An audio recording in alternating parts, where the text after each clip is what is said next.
Thank you. So we're actually coming up on the last couple of sessions for today, and they're kind of linked.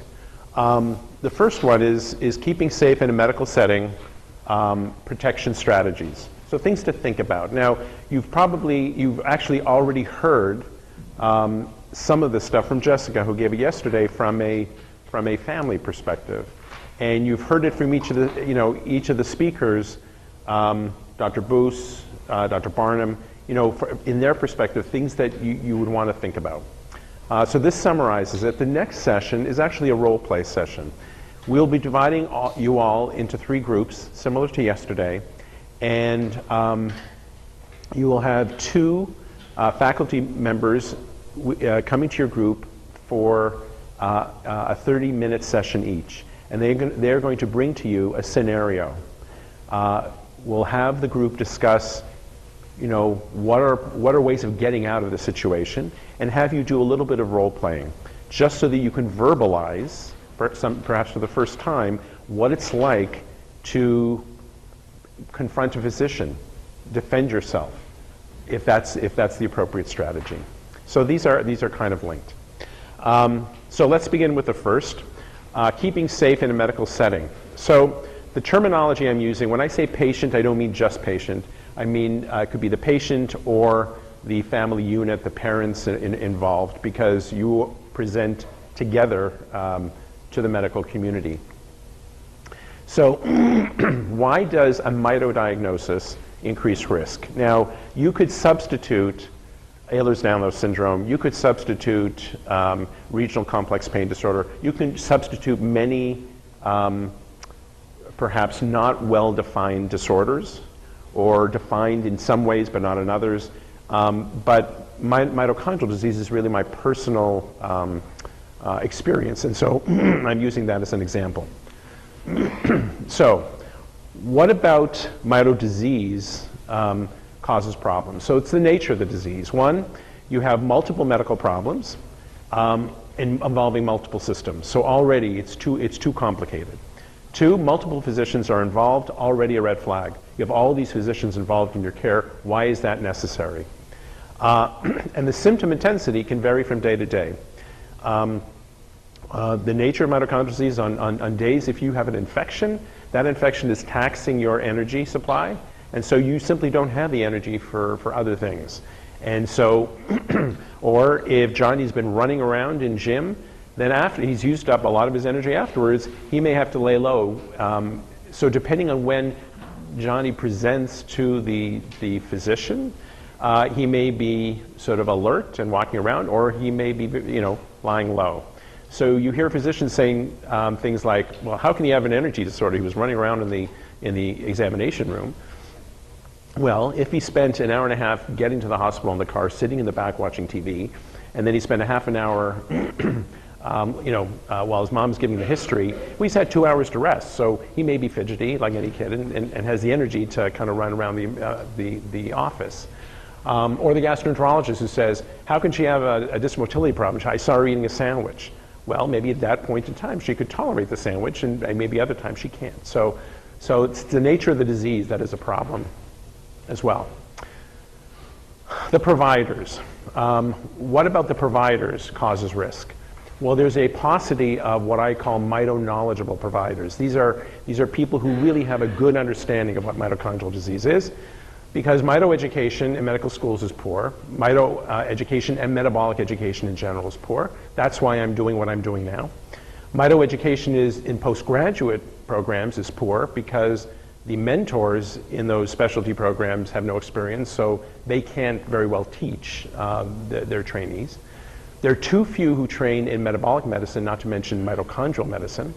And yes, the UMDF does a good job of doing grand rounds, and where an expert will come and give a nice 1-hour lecture, but the truth is that may provide information, but it doesn't change clinical practice. Or if you get information at that point, when you finally see a patient 6 months later, how much do you remember from that 60-minute session? It's going to be limited. In addition, there are misconceptions abound. So who saw Chicago Med last February when they did their mitochondrial piece? Well, the piece that included mitochondrial. So Unfortunately, those misconceptions end up doing the teaching. So you have, what did they say?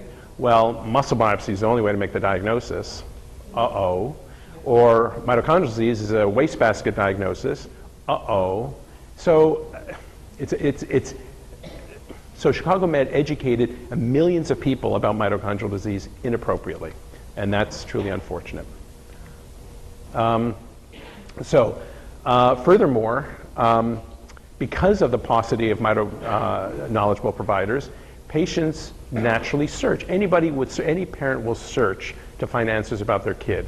Now, there happens to be very few doctors who are familiar with this disorder, so you're going to do a lot of shopping around, which of course puts them at risk. The experts are not at all the same hospital, so it's not as if it just adds to the complexity of how many hospitals you have to go to. And then once you finally find a doctor who knows something you feel good about, who you trust, they move.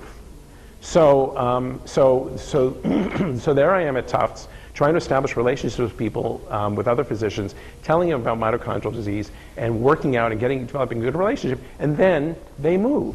So by and large, patients don't align themselves with hospitals. They align themselves with physicians who understand what's going on.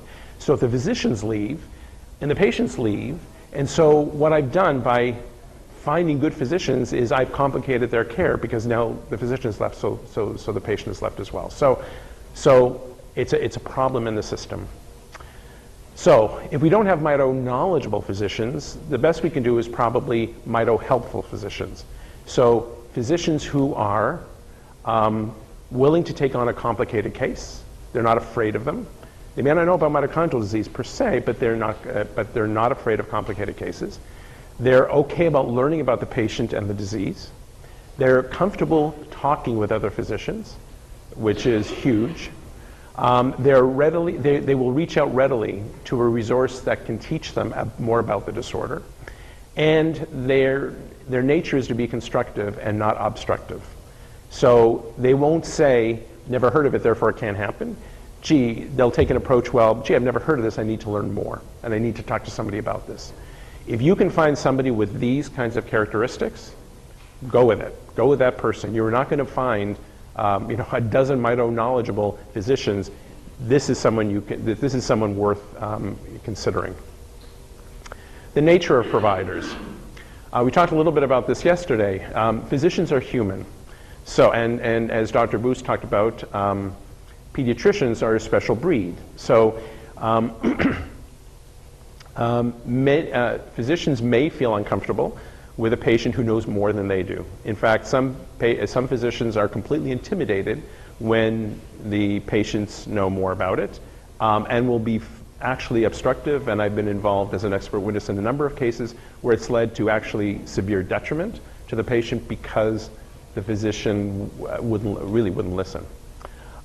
Physicians don't like feeling helpless. Physicians are not comfortable dealing with frustration, and that's what Dr. Bruce, especially pediatricians. Pediatricians want everybody to be happy, and because they're used to dealing with children. They're not comfortable dealing with bad news, and certainly with illness, with death, and so on. And then there's some providers who just don't listen. They do all the talking. They don't ask questions. They like to hear their own voice sometimes. Sometimes they think they need to go beyond what they're being asked to do. So you have the physician who works in the emergency room, and a patient comes in with a history of a metabolic disease, which can be associated with hypoglycemia, but not always. And if that patient doesn't get 10% dextrose soon, that patient is going to start to get more lethargic, and unchecked, untreated, will fall into coma.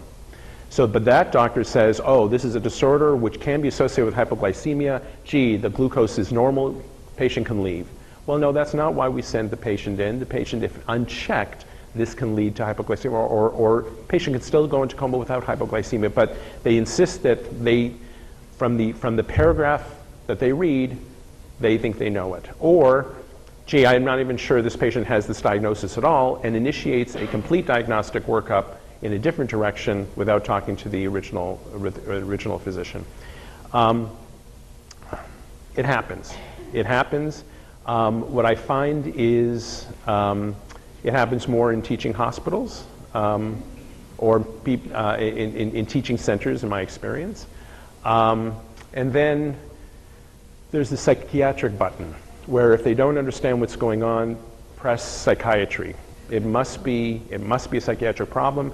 My experience, it happens more in adult medicine, and it happens more among women. It used to be called women had hysteria. Now they have depression. But, so I apologize on behalf of my medical colleagues, but anyone with an XX chromosome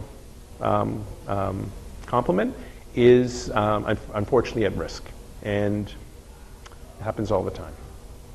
What else puts mito disease patients at risk? The inpatient rotation system.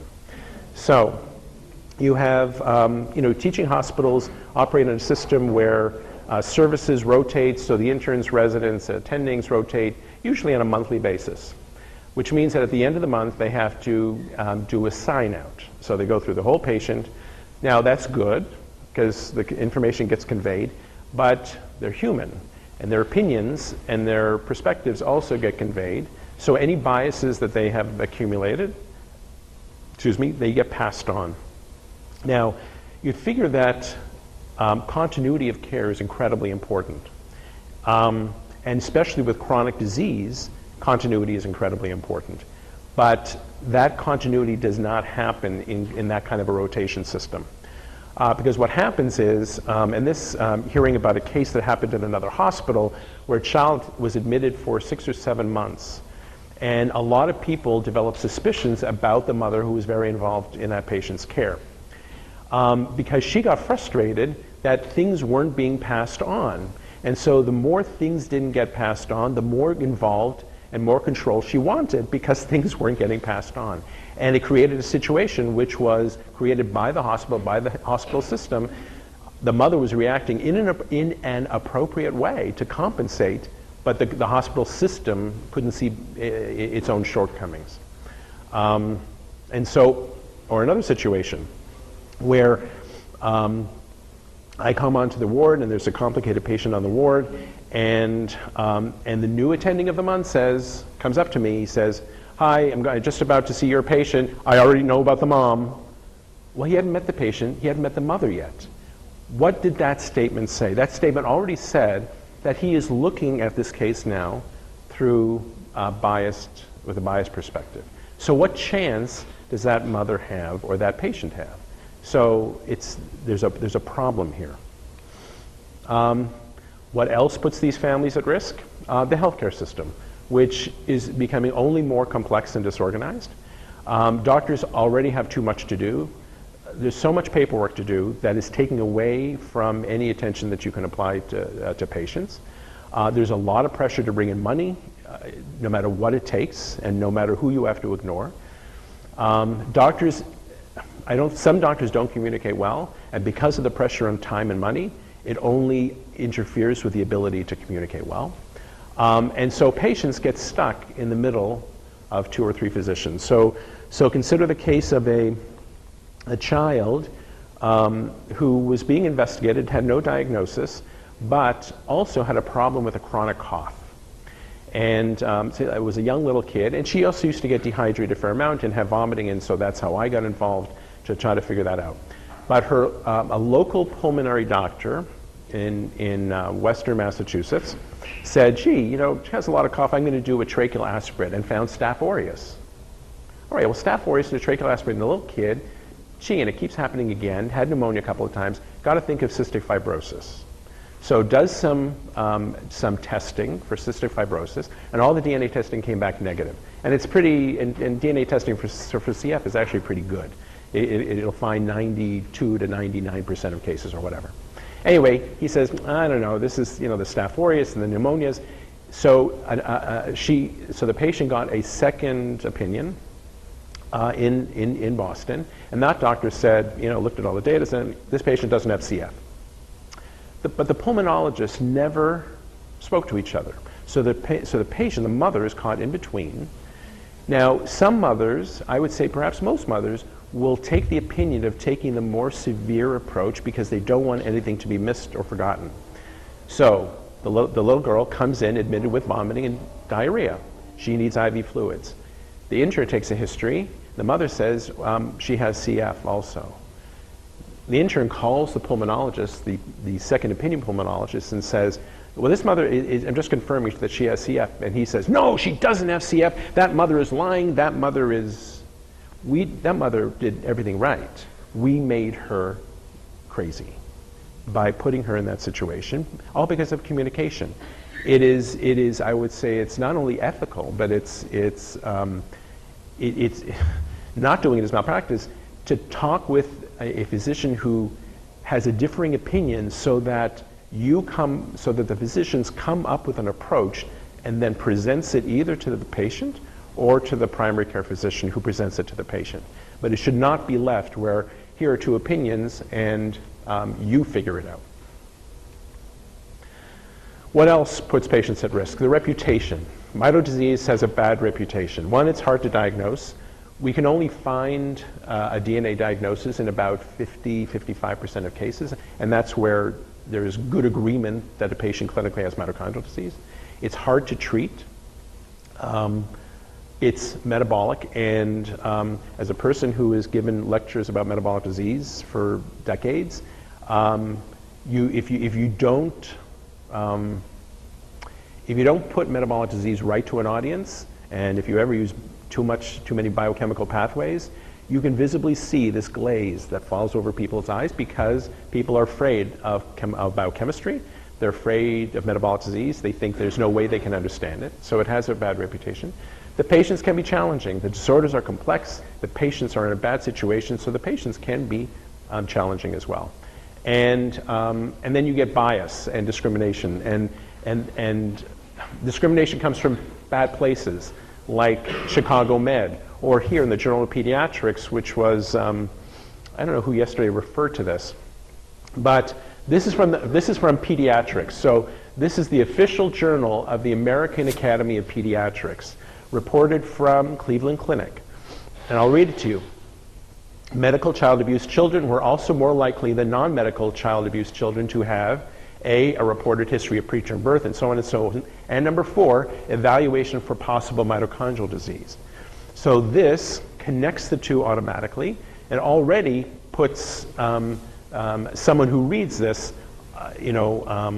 already starts to bias them against the diagnosis. All right. And then sometimes this kind of stuff, or Chicago Med stuff, actually replaces teaching. That becomes the teaching. And so it makes our jobs harder. The patient personality, and this isn't the mito patient or the mito parent personality, because it could be the same for many parents of patients who have chronic disease. One, that patients or parents are excessively knowledgeable. Excessive because they do their homework, because you can Google everything today, because you can talk to people who have diagnoses. Patients are connected with the disease community, so there's a lot of interaction. It used to be that you got as patients information from your doctor, and that's who provided the information. It's now, by the time you get to the doctor, if a diagnosis has been mentioned, you come armed with a 20-page printout from Google. So that's simply the way medicine happens now.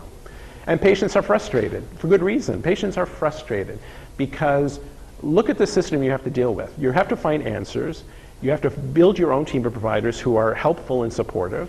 You have to negotiate and battle the medical system, and you know the medical system doesn't work, and the doctors defend the medical system. So you have a situation with a patient of mine was was started on a medication for ADHD and started developing tics. So the neurology came to visit him on the ward and put him on something for the tics, and so the mom asked, and so the child was going to go home. So see neurology in 4 weeks. Well, when should the tick medicine take effect? Well, it should take effect within the next few days. Well, what should I do if the tick medicine doesn't work and it gets worse? Well, you'll come back to neurology clinic. Yeah, but that's in 4 weeks. Can I have an appointment in a week? And the neurology service got upset because she was calling their bluff, this is the reality of the system. It's not going to work. You're saying to come back in 4 weeks. I'm going to have to call. No one's going to call me back. And they got upset with her for pointing out the inadequacies of the system. So that's what patients deal with all the time. No wonder they are frustrated. Not to mention the insurance companies, not to mention the school system. And there's good reason for frustration, for anxiety, and for feeling scared. Now, we haven't even talked about the child protection system yet. The child protection system is a young system. It's only been in existence less than probably 10 years formally. No. It's been there for decades, but as a subspecialty, it's a very young specialty.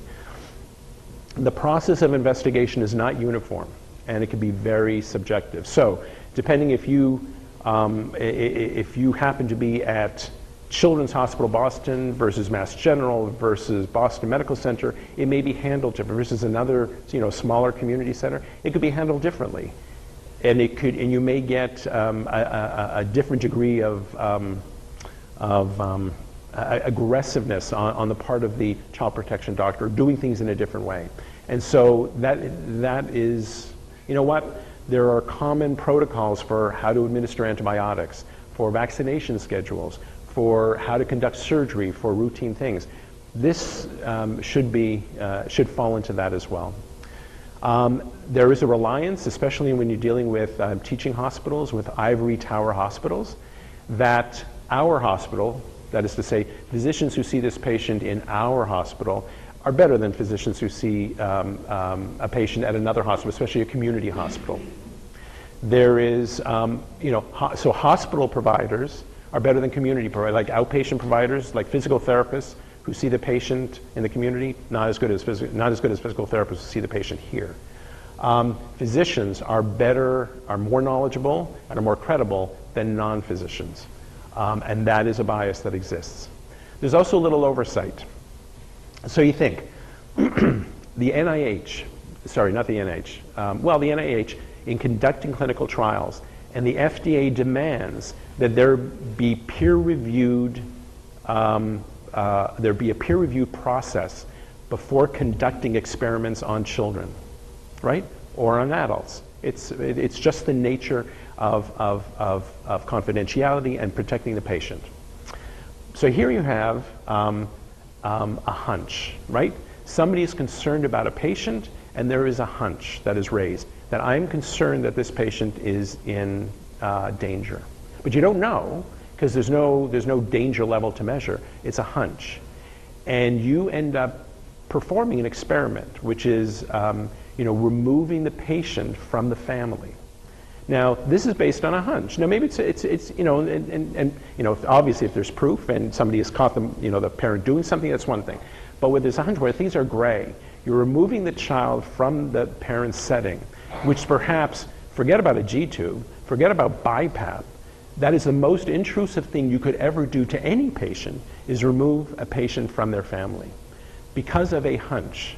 Now, it seems to me that kind of experiment, that kind of research based on a hypothesis that this patient is in danger, it seems to me that should be highly, highly regulated and highly supervised. Who is overseeing that hunch, that experiment, that research?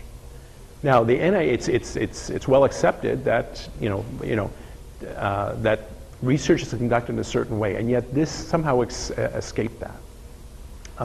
The process, unfortunately, is that parents are criminalized very early in the process, and no one will say it, but they're treated almost as criminals. In other words, you're guilty until proven innocent.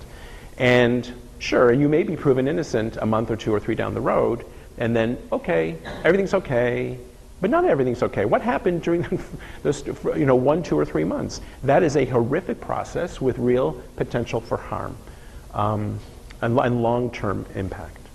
And then add to that the state departments, which the state societies that oversee these kinds of investigations that are thoroughly understaffed, that don't have necessarily physicians even on board, and if the physicians are there, they're not trained, or social workers that are not trained.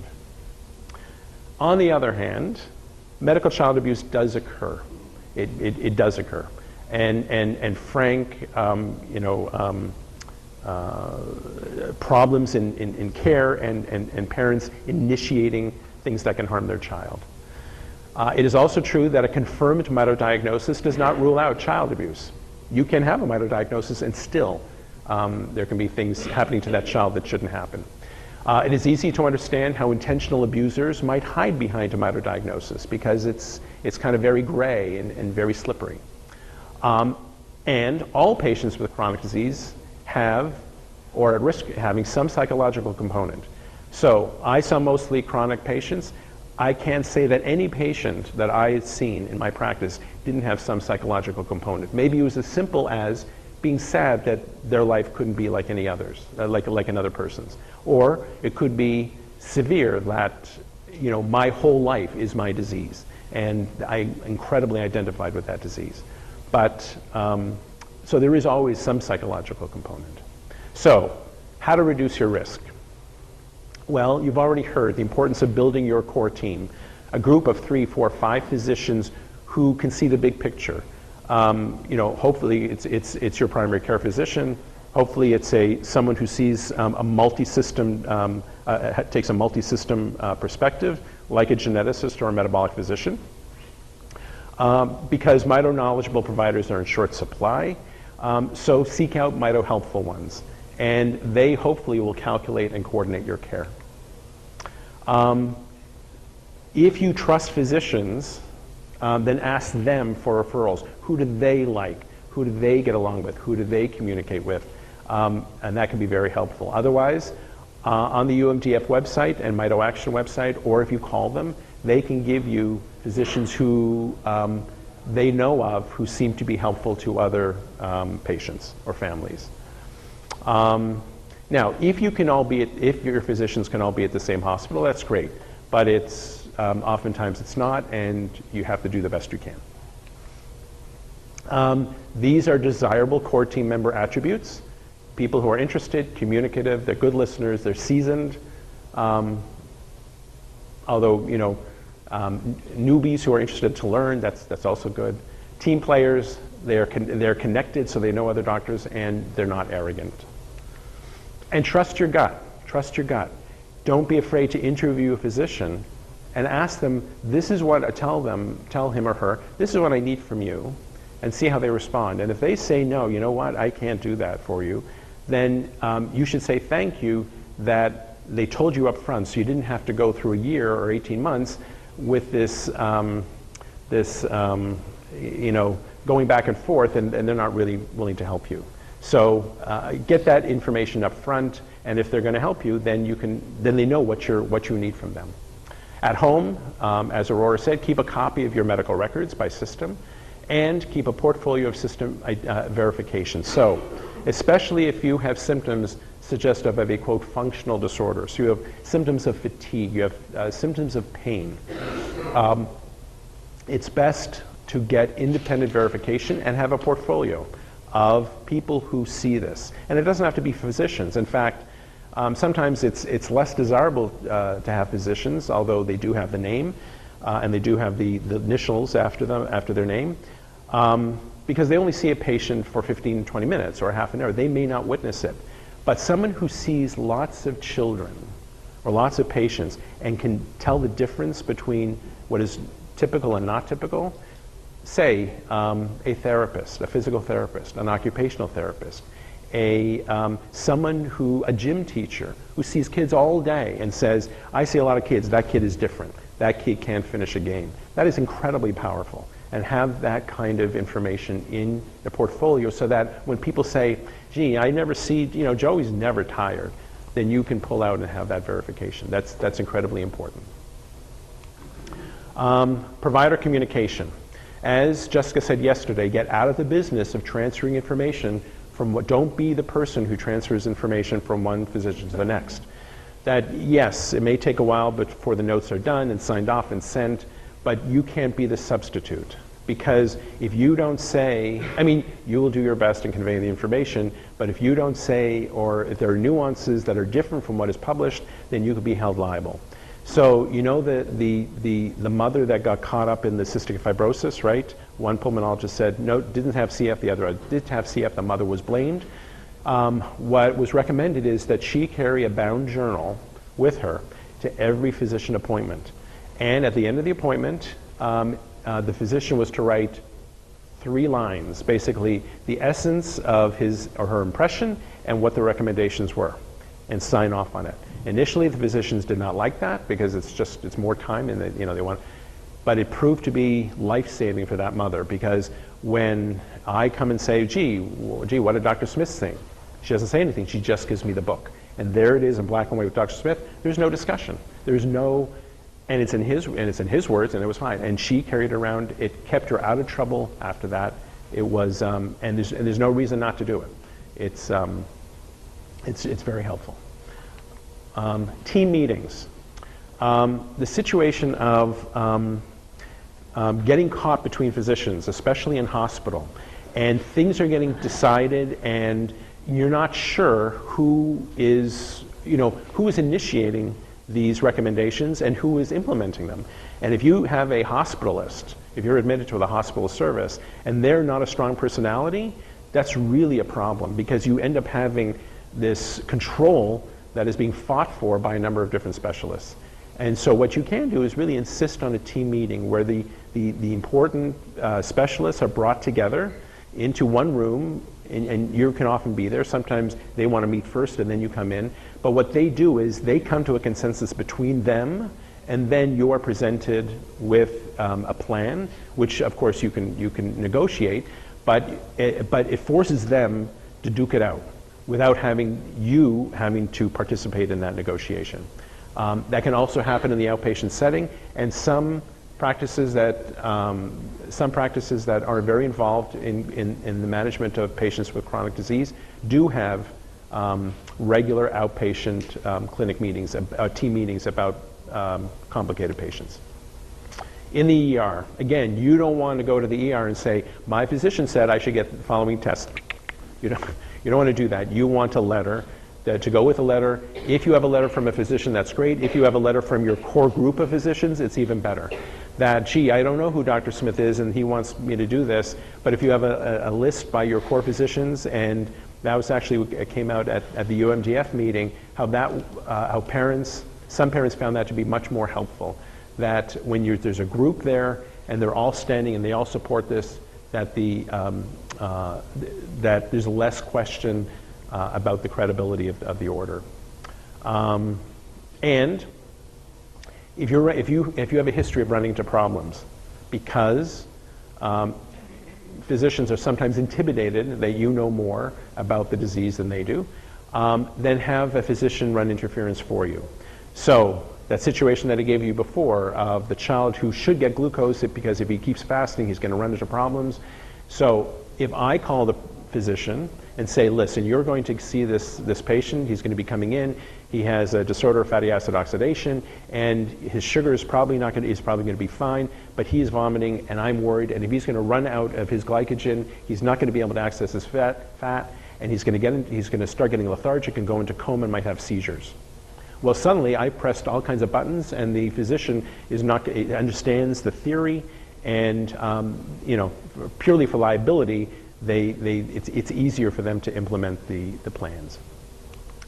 Behavior, very important. You are all frustrated, you are all scared, you are all anxious, you are all up for the last 2 nights, and you are in the emergency room.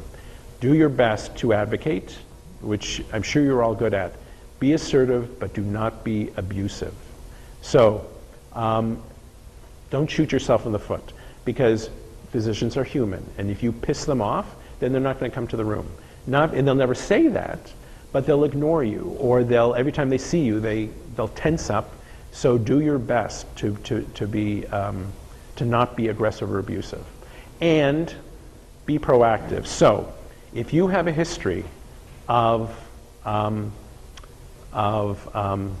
finding yourself in situations where you're confronting physicians and they're backing up and they're getting angry at you, or if you find that you are firing physicians or they are firing you, then maybe consider that working on your approach.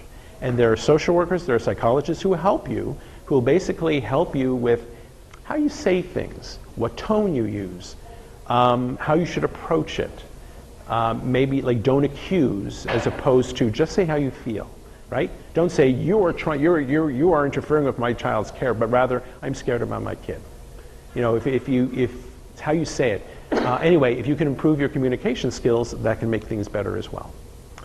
If you fear tension is building, call a team meeting.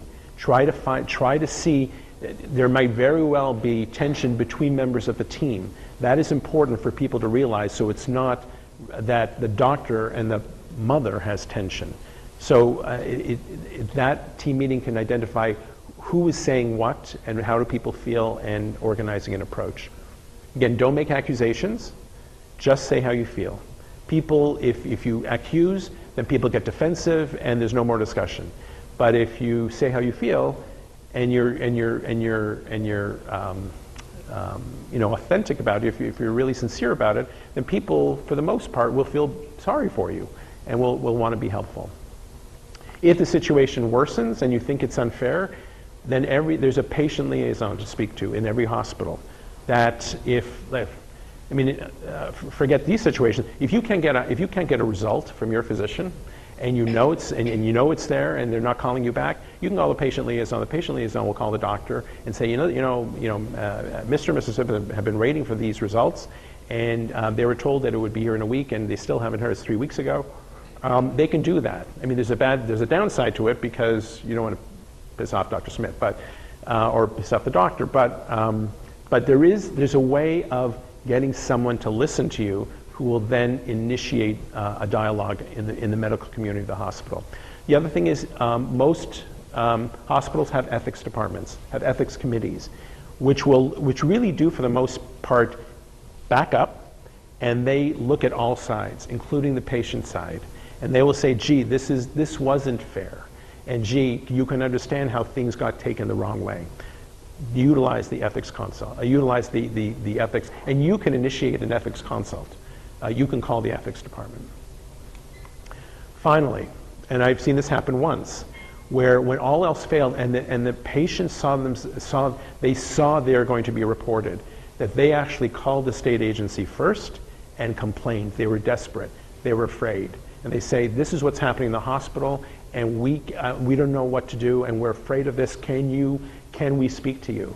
And by getting to them first, it was the squeaky wheel got their ear, and so when the hospital did call at some point, they were already not biased by the hospital because they had heard from the patient and family first.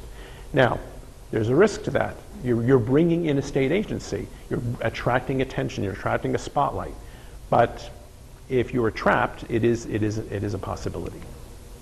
And despite all these things, tragedy still occurs. So I'll tell you a story of a little girl who was having symptoms, and she was ultimately proven by DNA diagnosis to have mitochondrial disease, a genetic diagnosis, and but she was coming in and having all these problems.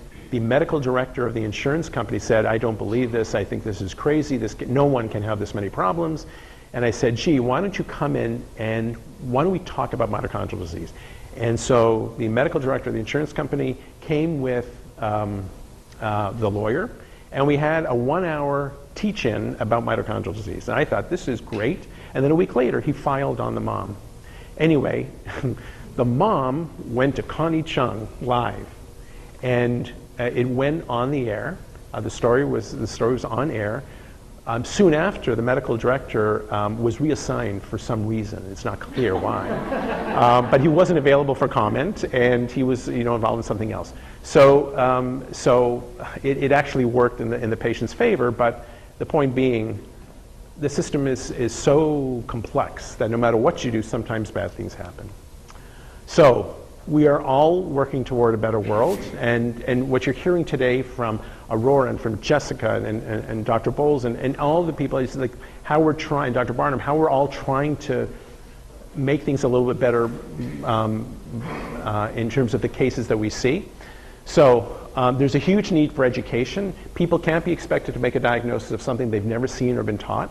So we're doing our part, but if you can share your story with whether it's mitochondrial disease or EDS or regional pain syndrome, anything like that, if there's the opportunity to teach medical students or residents, they often want to hear. And if they hear it from you, Rick Bolt and I, we talk about facts, we talk about cases. When you talk, you tell stories. There's good evidence to suggest that stories are remembered much longer than facts and cases. And we read books, we see movies because we like stories. We remember those stories. So tell your story. That's important. The child protection system needs reforming.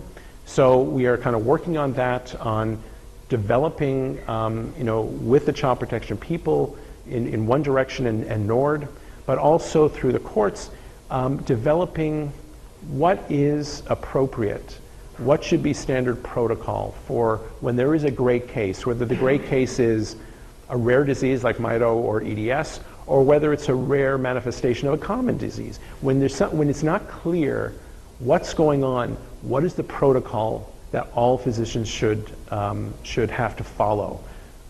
So it's not, gee, if you end up in Children's Hospital in Philadelphia, you're going to be treated one way versus Children's Hospital Pittsburgh might be a different way, that kind of thing.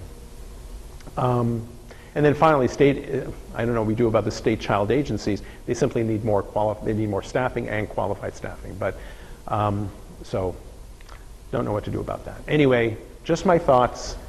Go and good luck. Thank you.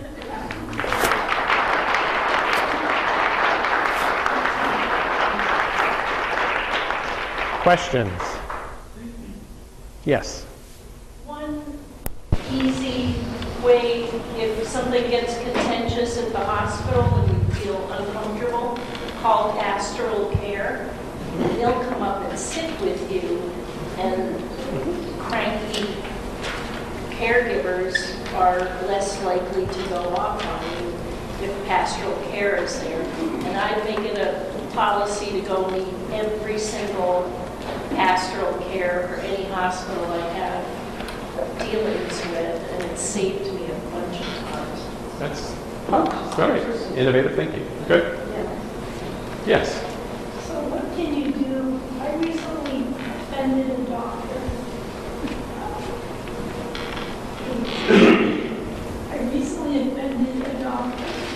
And she's mad at me. It was something I had not understood that she had.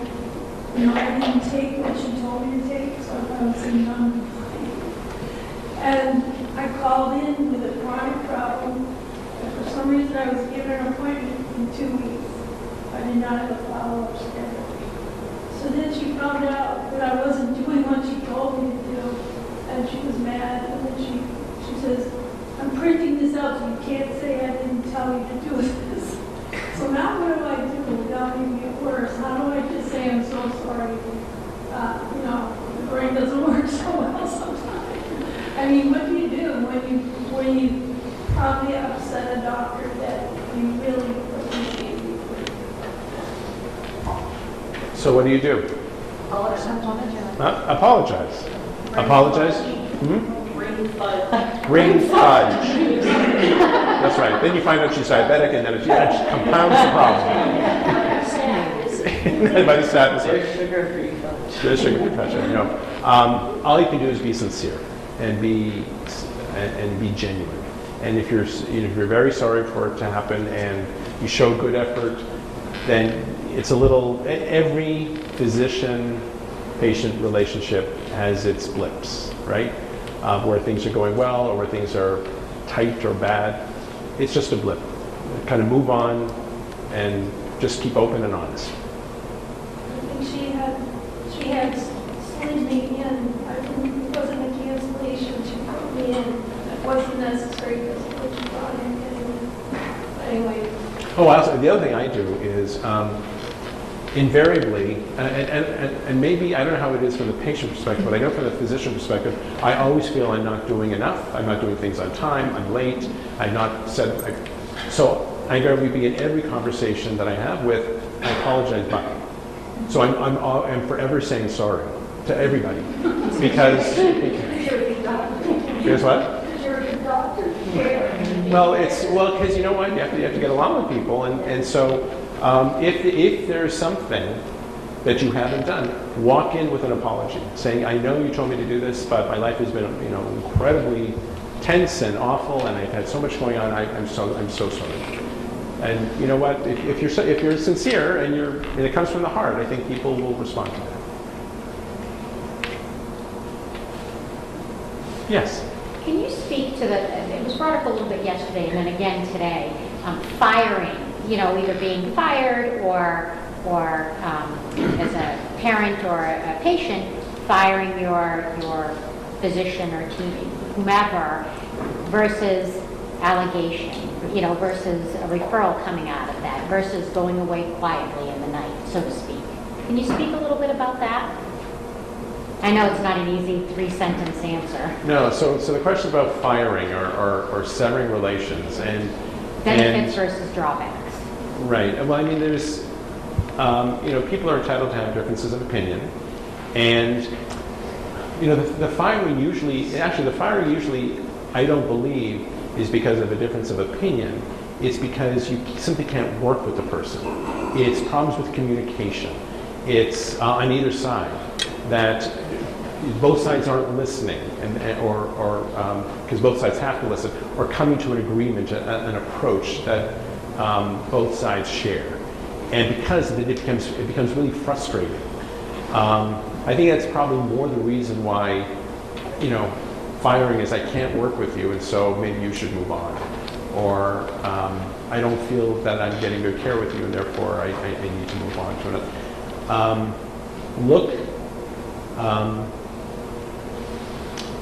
I always think, look at communication first.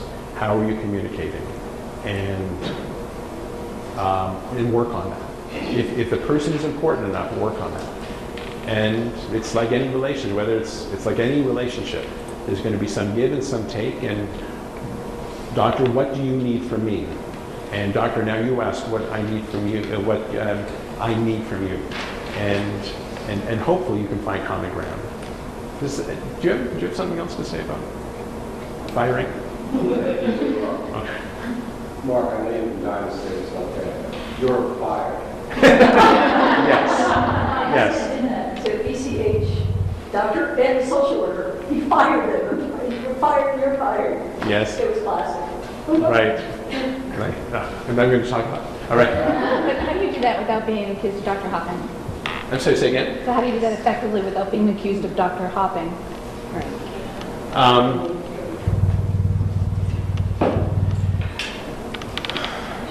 Doctor hopping, it's as we were talking about, the behavior of concern in medical child abuse or Munchausen by proxy is the same behavior of parents who have a child with symptoms that are not understood. I mean, you're going to end up going from doctor to doctor to get answers, and you sort of run the risk. And how many of us would say, "Oh, I'm so concerned that I'm going to be accused of doctor hopping that I'm not going to see other doctors." I don't know a lot of. I shouldn't say this, and maybe Jessica, but because you work with these kinds of cases, maybe patients are inhibited from going from physician to physician because the fear level is getting so high. So I would just say, if it's happening, just have good reasons for why you're doing it before you do it, before you leave. Maybe it's a communication issue. Maybe it's simply they don't know what they're talking about. But check out the doctors beforehand so you don't waste your time and chalk up another doctor visit. Just know what you're doing. Do you want to say something? Mike. Okay. And then, There's a couple of things that can help you when you're switching doctors, and a couple of things that can hurt you that I've seen in cases before. The ones that are hurt are the ones that say, do not talk to this doctor, or please do not mention this, or it gives the air, even if they're just trying to get some accusation so that it's out of there so that the other team isn't biased.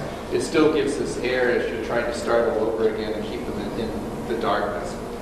The ones that are helpful are the ones that say, we've had this problem, there's a couple inaccuracies, this is what one or two doctors said, but there's other doctors that have said something differently, here's the chart that says something different on that.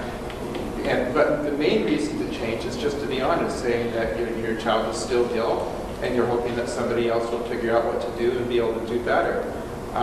If you're not getting satisfaction, if your child is still ill, or if you as an adult is still ill, it makes sense to seek another provider.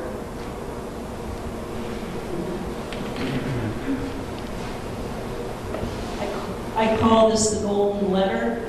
So my primary will write me a letter, and he's a specialist primary, but not a specialist in all the things that are wrong with me, the equal opportunity genetic mess-up. And he'll write a short letter saying, I am requiring that Janet receive 3 opinions so I can better make a decision as to what the best course is for her. And we just hand him the letter, and that's it. And to follow up on what Janet said, essentially that is a good function of the core team, and that's what I was going to recommend, is that if you find you need to switch specialists and you are worried about a doctor shopping accusation, if you have 1 or 2 trusted specialists that or a good primary care physician that you've worked well with, discuss the change beforehand so that other people know it's going to happen. They can give you their insight. You can run past the ideas with them. That way, if an accusation comes in your direction, it's not like, oh, you just randomly picked up and moved doctors. It was a discussion with the team that there was going to be a change in specialists. It was going to happen for such and such reasons, and that everybody understood and agreed, and maybe even recommended who the next doctor you should try should be. And like Janet said, if you can get a letter of introduction to a new specialist or a recommendation as to who the new specialist should be from your other doctors, that goes a long way and help you protect you from a doctor shopping accusation. Other questions? Comments? Yes. When you're in the ER and you don't get that infusion in the next, half hour, you know what's going to happen, and the doctor's unfamiliar with it, there's a service called Up to Date, and I didn't know about this, and it provides quite a lot of information on just about every disease. And I had a doctor run out of the room, say, I'll be right back, come running back in with the Up to Date, throw it on the bed, and say, look at this, is this the right thing? And I'm like, yep, do it. And he did. Right. So Up to Date is an online educational resource. It may be limited in terms of the number of rare diseases, but so that may be helpful. You've been doing this for, oh yes, I'm an expert. All right. So I think we're okay. So now we're going to do